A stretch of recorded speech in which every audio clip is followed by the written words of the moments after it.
कहा जाता है कि प्राचीन काल में कालंजर में शिवभक्त राजा श्वेत राज्य करते थे। वृद्ध होने पर राजा श्वेत पुत्र को राज्य सौंपकर गोदावरी नदी के तट पर एक गुफा में शिवलिंग स्थापित कर शिव की आराधना में लग गए। अब वे राजा श्वेत से महामुनि श्वेत बन गए थे। एक निर्जन गुफा मुनि ने शिव भक्ति का प्रकाश फैलाया था। श्वेत मुनि को न रोग था न शोक, इसलिए उनकी आयु पूरी हो चुकी है, इसका आभास भी उन्हें नहीं हुआ। उनका सारा ध्यान शिव में लगा था। वे अभय होकर रुद्राध्याय का पाठ कर रहे थे और उनका रोम रोम शिव के स्तवन से प्रतिध्वनित हो रहा था। आयु समाप्त होने के बाद यमदूतों ने मुनि के प्राण लेने के लिए जब गुफा में प्रवेश किया तो गुफा के द्वार पर ही उनके अंग शिथिल हो गए। वे गुफा के द्वार पर ही खड़े होकर श्वेत मुनि की प्रतीक्षा करने लगे। कहते हैं कि जब यमदूत बलपूर्वक श्वेत मुनि को वहां से ले जाने लगे तो वहां श्वेत मुनि की रक्षा के लिए शिव के गण प्रकट हो गए। भैरव ने यमदूत मृत्युदेव पर डंडे से प्रहार कर उन्हें मार दिया। इधर जब मृत्यु का समय निकलने लगा तो चित्रगुप्त ने यमराज से पूछा, श्वेत अब तक यहाँ क्यों नहीं आया? तुम्हारे दूत भी अभी तक नहीं लौटे हैं।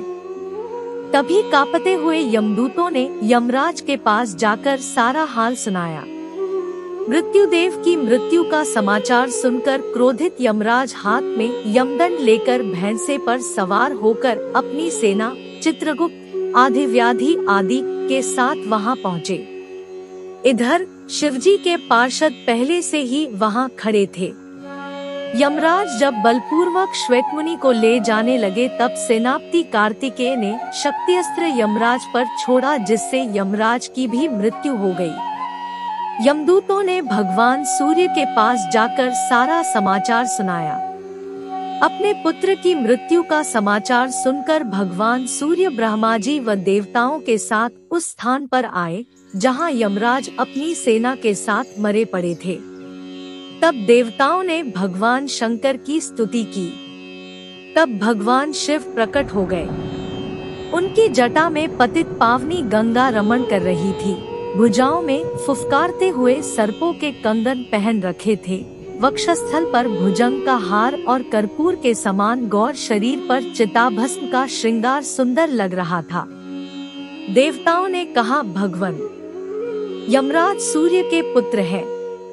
वे लोकपाल हैं और आपने ही इनकी धर्म व्यवस्था के नियंत्रक के रूप में नियुक्ति की है। इनका वध सही नहीं है। इनके बिना सृष्टि का कार्य असंभव हो जाएगा। आठ सेना सहित इन्हें जीवित कर दे, नहीं तो अव्यवस्था फैल जाएगी।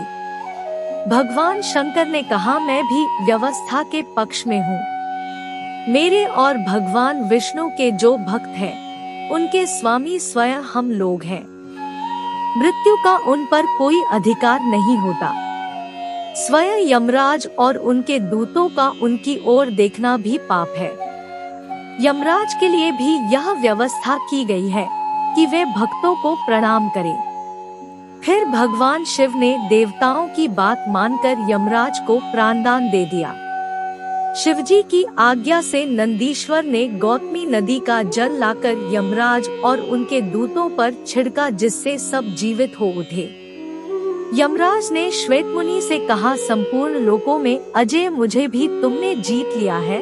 अब मैं तुम्हारा अनुगामी हूँ। तुम भगवान शिव की ओर से मुझे अभय प्रदान करो। श्वेतमुनि ने यमराज से कहा, भक्त तो विनम्रता की मूर्ति होते हैं। आपके भय से ही सत्पुरुष परमात्मा की शरण लेते हैं। प्रसन्न होकर यमराज अपने लोक को चले गए। शिवजी ने श्वेतमुनि की पीठ पर अपना वरदहस्त रखते हुए कहा, आपकी लिंगोपासना धन्य है श्वेत।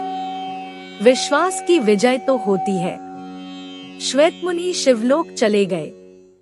यह स्थान गौतमी के तट पर मृत्युंजय तीर्थ कहलाता है। मृत्यु को कोई जीत नहीं सकता। स्वयं ब्रह्मा भी चतुर्युगी के अंत में मृत्यु के द्वारा परब्रह्म में लीन हो जाते हैं। लेकिन भगवान शिव ने अनेक बार मृत्यु को पराजित किया है। इसलिए वे मृत्युंजय और काल के भी काल महाकाल कहलाते हैं। अगर यह कहानी आपको पसंद आई हो तो कृपया चैनल को जरूर सब्सक्राइब कर लें।